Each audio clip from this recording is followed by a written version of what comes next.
Assalamu alaikum ve rahmetullahi berekatuhu. Qadirlik Facebook'taki dünyanın her qaysi çeyrlik qeyrindaşlarım. Həmmanlarınki muşu vakti ve bunun ikinci vakti xeyirlik bolsun. Bugün biz Ali İzzet Begovuş'un qo'lamdagi bu Şərq bilen G'arb arasında İslam Uyghur tercüme merkezi tarafından tercüme qilinib Adil Uyghur degan qarindoshimiz tercüme qilgan kitaptan kılavatkan ügünüşümüzde davamlaştırımız canım qarindoshlar.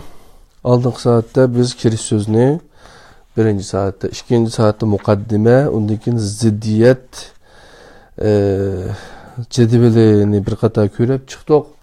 Bugün biz birinci kısmını başlayıyoruz, kitapın birinci kısmını. Garip idiyesinin asasları degan bunu mezmun. Garip idiyesinin asasları.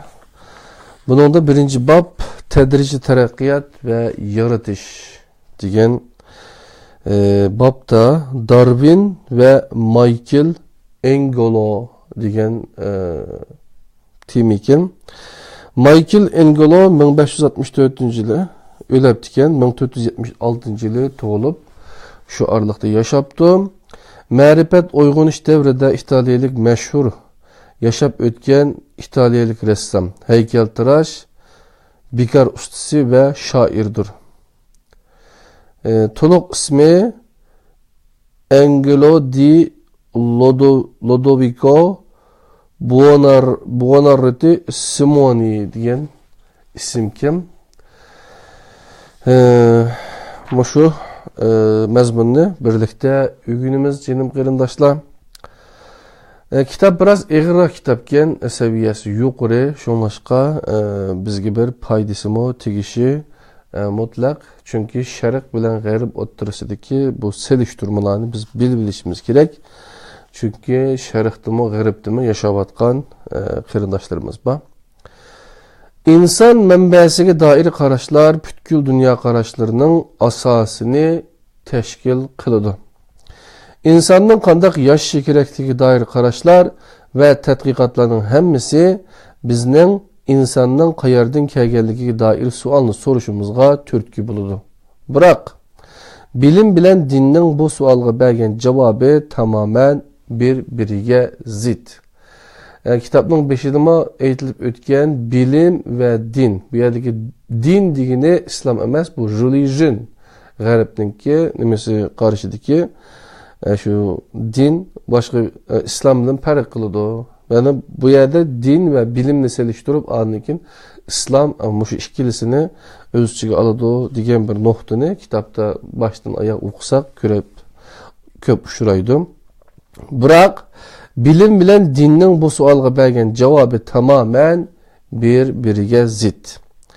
Bilim insanın payda bo'lishini mundaq izahlaydı. Zoologiyalik ve insani xususiyatlar o'ttirisida aniq fasil yoki ro'shan farq mavjud emas. İnsan oddiy hayot shakllaridan boshlab tadrijiy taraqqiyot bosqichini boshdan kechirish orqali hozirgidek murakkab hayot shakllari bilan yashaydigan holatga kelgan. O'rmanish, sayman yasash yoki ishlatish, ochiq ve ravon so'zlash qatorli xususlar İnsan hayatında qandaq rol oynashdan qat'iy nazar bilimge nispeten tashqi ve maddi amildan ibaret. Xalas. Bu qarash bo'yicha bo'lganda inson tabiatning quchqudi cho'ng bo'lgan, onundan ayrılanmaydigan ve onunga tabe bir canlıqdır. Din ve sanatning inson haqidagi qarshi bununla tamamen zid bo'lib, din insanın kudretlik bir güç tarafının yaratılganlığını, Tanrı ihsanının məhsulu işkerligini otturup koydu. Asasen digüdek bütkül dinlarda insanın yaratılışı okşamagan tasvirler bilen bayan kılındı. Bunların karışça insan maddığa yani tabiatga bağlı etilgenlikten insan bilen tabiat otturusu ziddiyet payda buluş mukarrer, insan üzüge yat ve düşman bo'lgan bu dünyada yaşashga mecbur deb qaraydi kim. İnsanın teraqqiyotning neticesi mi yoki bu yaratılışının degan mesele insanın terakkiyatının neticesi mi? Ya ki bu yaratılışının mı degan mesele insanın kim ekanligi, dünyanın bir kısmı mı? Ya ki onundan farklı mı degan meselege aylangan. Materyalistlarning qarashicha inson mükemmel hayvandır. Biyologiyalik mashina. İnsan bilen hayvan süpet cihetin emas, derecede cihetten farklı kılındı. Materyalistlarning insan aqliga qarashida insoniylikqa tabe bir söz yok. Fakat tarihi ve ictimai insan hukumi mevcut. Tabiatda yegane mevcut bo'lgan konkret narsa iqtisodiy ve ictimai tarixdir. Vengriyalik materialist yazgıçılardan Georgay Lukakis'nin mevcutluk bilen Marksizm namlıq əsərindən unutdu. Başqa canlıqlarga oxşaş insanmo tabiat qanuniyetlərinin bir qismi Ivan Pavlo aytqan ekan bu gapni, qadrli qarindoshlar.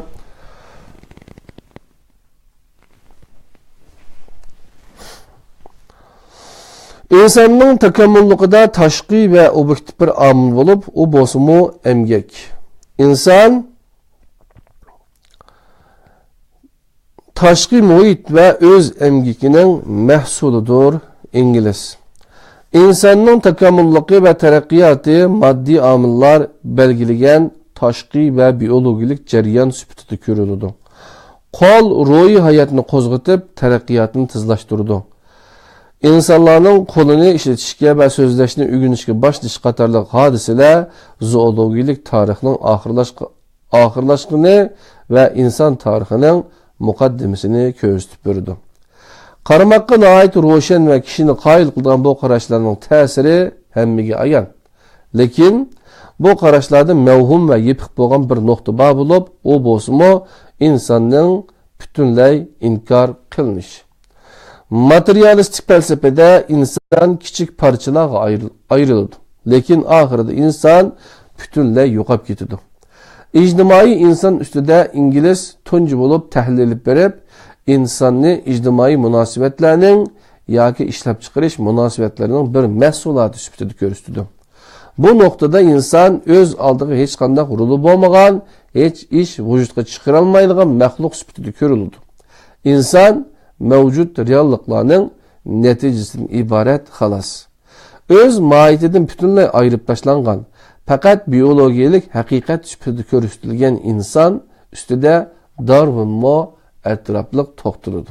Darwin gep kılalaydıgan, tikmağa alaydıgan ve sayman yasa alaydıgan bu məxluq tabii şallanış ve hayatta qilish kürüşü neticesinde hazırki halet kelganligini ilmi nazariye ve paketler arkalık ispatlaşqa tirişidi. Darwin canlıqlar dünyasının bütün şekillerinin tuncu şekillerge, bularning ahirki liniyada fiziki ximiya başqa qilib aytsak molekularik kuchlarga ta'sir ko'rsatganligini ilgari surdi. Hayat, ong ve insan ruhi amaliyoti yo'q bo'lib, ular faqat ojiz kuchlarning o'zaro ta'sir ko'rsatishi natijasida o'ttirga chiqqan g'alati narsalardan iborat. Haqiqiy insan cevheri mevcut emas. Bu Darwin'ninki qarshi ekan, qadrli qarindoshlar, İngilizninki.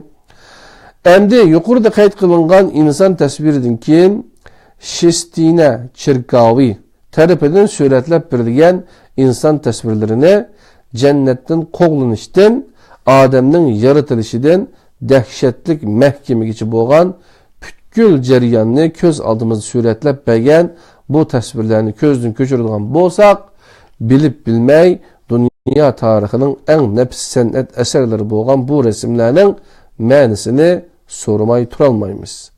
Bu rasmlar yuqoridagi zo'r voqealar haqida birer haqiqatdan bishorat beramdi. Agar bishorat bersa, bu haqiqat zodi nima? Texmi aniqroq qilib aytsak, bu rasmlar haqiqatni qanchalik aks ettirib bilalaydi. Yunan tragediyalari, Dante'nin cennet ve dozaq tasvirleri, Afrika ruhanilari, Shakespeare'nin dramaları, Faust'un cennet muhakimesi, Melanezya niqablari, Yapon tam resimleri yoki davrimizdagi dаңlıq ressamlarning asarlari qatorliqlar Darwin ko'z tutgan inson bilan hech qanday munosabati yo'q. Nijotlik diniy hukmining keynida dunyoning qandaq bir haqiqati yushirilgan, dramatik mohiyatga ega bo'lgan bu ism nima ma'nini bildirdi? Bir canlıq bilan tabiat o'rtasidagi moddaga o'zgartirilgan mavjudiyatga nisbatan drama qandaq ma'ni bildirdi? Dante'ning do'zax haqidagi qarashlaridan ilhom olib resim chizib chiqqan Ernest Neizvestning rasmlarida qandaq tasavvurlar va taxminlar mavjud? Butkul mahluqotlardagi qo'rqish tuyg'usi qayerdan kelgan? Hayot va inson tabiat ana qo'shtirnoqshida sida paydo bo'lganmi?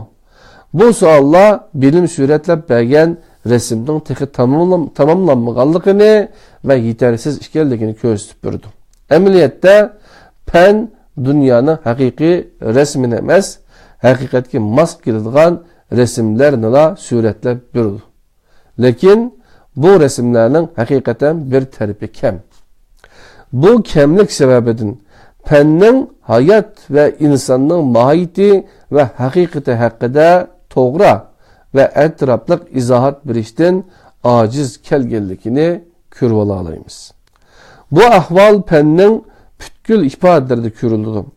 Fanning radikal analizi neticesinde hayat cansız narsaga aylanib qoldi. İnsan insoniylikdan mahrum bir narsaga aylanib qoldi. San'at bilim tarafidan tashqi dunyoning bir qismi ve mahsulot sifatida ko'rilgan insonni tabiatdan tamamen farqli ve tabiatga yot bir narsa sifatida ko'rdi. San'at bu mohiyat alaylik nuqtasidan insonning tabiatga yotligining tarixini tashkil qildi.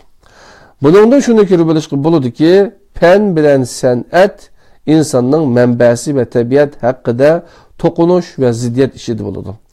Fan son sanoqsiz voqea, hodisa ve ma'lumotlarga insonning hayvonotlar dunyosining o'zgarib kelganligiga ilmiy asos bo'lgan tosh qatmalarga markazlashadi. San'at bo'lsa insonning g'oyibdan kelganligiga munosabatlik inson qalbi rad qilolmaydigan shohidlarga markazlashadi. Fan Darwin ve onun meşhur birleşme ideyasini, san'at Michelangelo ve onun Sistine Çirkavı'daki nefs eserini kökke kütürdü. Tedrici teraqqiyat nazariyesi her daim ateizmga bağlanışlık bulup geldi.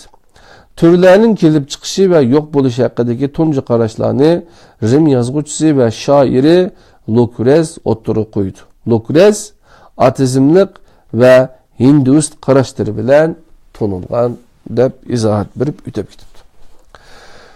Şoňaşqa Darwin bilen Michelangelo'nun insan hakkındaki birbirinden tamamen farklı qarışı, insanның mənbəsi hakkında birbiriga zid ve birbiri üstüden məngü galip kelenmeydigan iki haqiqatga vekillik kılıdı. Bulardan biri bütkül insanның kalbide mevcut bulup turdu. Vekillik kılıdı. Bulardan birisi inkar kılıqlı bolmaydigan san sanaqsız paketqa tayangan bolsa, yeni biri bütkül insanның kalbide mevcut bulup turdu. Yeni biri degeni san'at, yani san sanaqsız paketqa tayanıdı degeni o pen. Bu yerde insan hakkında birbiriga zid iki hakikat turibdi. Onun üstüge insan hakkındaki zid qarash ameliyatda haqiqatga en yakın ideya sifatida ko'riladi. İnsan bedeninin yani biyologik canlılık noktasının insan hayvani mahiyeti hatta hayvani menbesi hakkındaki qarashla Darwin ve Lamarck'tin naite uzun esirler ilgili dinde o'ttirg'i qo'yilgan. Din pendin ilgili insanның içinde hayvan barlığını naite uçuk o'ttirib qo'ygan. Bu yerdeki farq fakat bu qarashning ta'sir qilish doirasida gavdalandi. Penge nisbeten insan akıllık bir hayvandır. Dinge nisbeten insan izzet, abroyluk ve şereflik bir hayvandır. İnsan pen ehlileri etkindek konkret ve maddi insan buluştuğun köp yirak. Ular her qaysi pellerdeki metot boyunca görüsülge resimlerden teşkil tapkan schemaga işaret kılıdı. İnsan okşaş vakitte hem anatomiya mutaxassisleri etkinedek ülük bulalaydı, hem psikologlar tədqiqat kılıp atkan psikologiyadaki məneviyet bulalaydı. Her insan öz mevcutluğunun çoğunkurluklarda kişilik karakteri ve mahiyetini körüp iterlediğin kabiliyetke ege. İnsan bedendeki tokulmalardan teşkil tapkan xemiyi madda ve organik kanuniyetleri fizyologlar tarafından tədqiq kılıngan ortak canlılık buluş bilen birge səhiyyə mutaxassisleri belgilengen vakitte terakkiyatının en yüksek perdesi çıkarmakçı bolgan tokulma bilen idrakten ibaret bolgan nersidir. İnsan konu bolgan derslerinin devam iş üçün istimal buyumlarını toxtamay istimal kılışqa mecbur bolgan iktisadi hayvan. Bırak insan yeni şair, kahraman ve evliya bulalaydı. İnsan pen izahlığandek bolmastin bütkül insaniyetinin irade, tefekkür ve tirişçılıklarının mücesselimlengen misali. Bu gepni Alkis Karl diken kadarlı kardeşler. İnsan nufkumu Adem'nin kallasıda birbiriga zid iki mana payda kıldı. Adem tursaq digerlik biz günah ötküzümüz, aciz nefsimiz var digerliktir. Adem bulaylı digerlik bizden eziz ve şerefli digerlikimizge bazı vazifelerimiz ve nişanlarımızdan barlıqıga, şahsiyetçi bolmaslıqımızga Adem'dek hareket kılışımız kerakligiga işaret kılgan çakırıktır.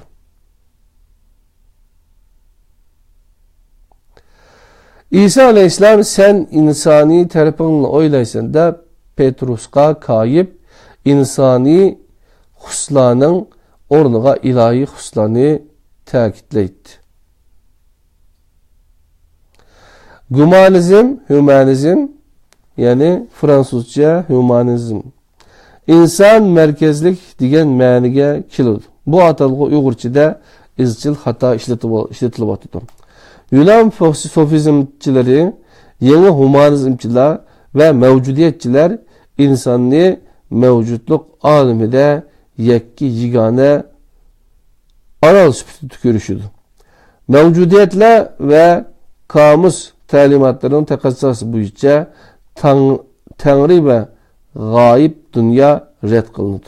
Mezkur ideya Lukureki ideyasının devamı hesaplanır.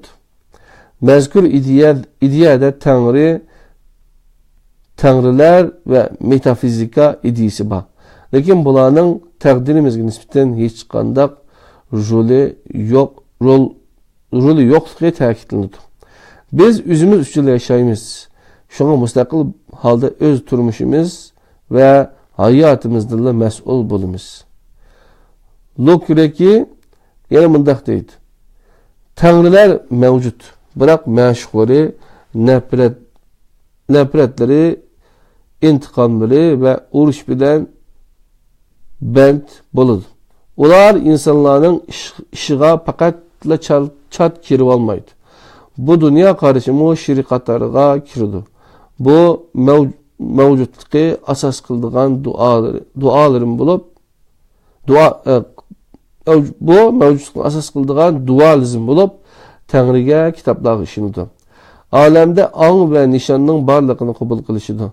Bırak alem biri bilen çeşitli bolmagan bir qatar zitlik içindeki kişinin zatının, yol yürüklüğünün, nişan ve hareketinin barlığı işenmeydi. Bu noktada insan dünyada gayri bir mevcutluk süpürdü, karıldı. Tabiatte hiç kandak asası bulmagan buran çapkınlık bir okyanda nişansız kizvatkan bir canlılık süpürdü karıldı. Ali şeriatı tercümandan Şu mezbunni edip bu yerga izohat qo'yapti qadrli qarindoshlar. Ya'ni gumanizm. İnsan sözüden tüzülgen bulup ahlaki hususlarga işaret kılıdı. İnsan'a münasebet bu hükümlerin iki xil ma'nisi. İnsan tabiatının dualizmli hususiyetga, iki tarafdaki ikilikini körüstüdü. Bu dualizmning bir tarafi dunyolik bo'lsa, yana bir tarafi oxiratlikdir.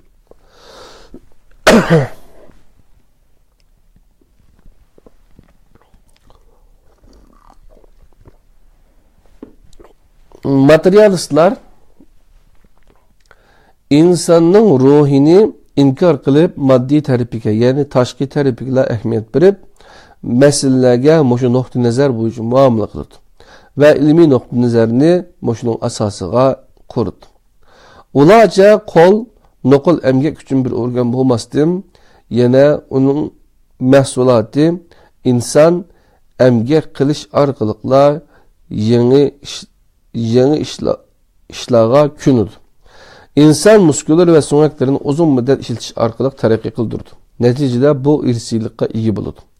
Yangi ve murakkab ishlarni qilish qobiliyatiga ega bo'lgan inson qo'li Rafailning rasmlari, Torvald Dissenning heykellari ve Paganining muzikasini ro'yobga chiqara oladigan mukammal qobiliyatga ega bo'ladigan. İnsanın taraqqiyotida emgakning roli deb degan mazmunda ilingan nuqtalarkim bu yuqorida deyilgani.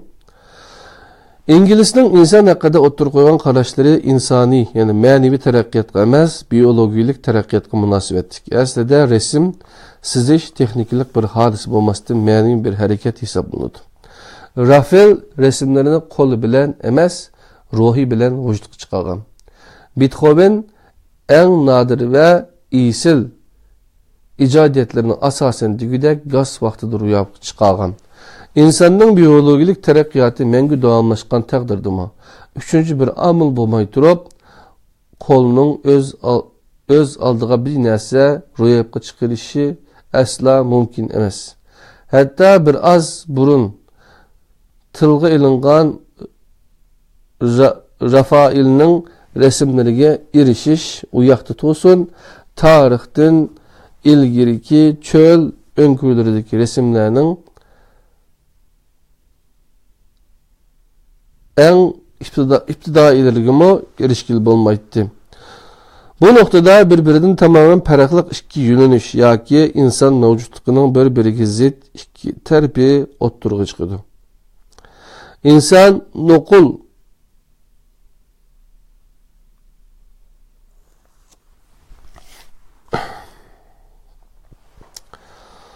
yani insanın biyologik taraqqiyoti mengu davomlashgan taqdirdimi? Üçüncü bir amil bo'lmay turib,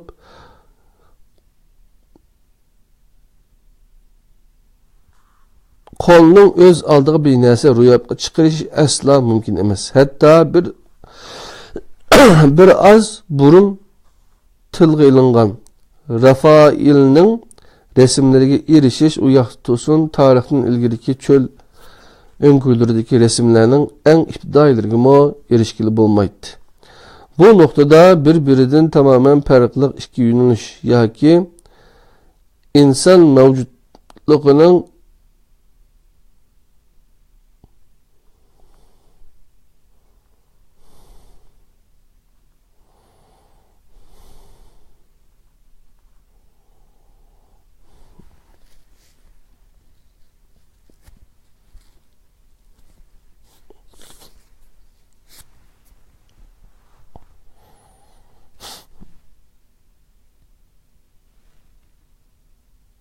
Kadirlik qarindoshlar,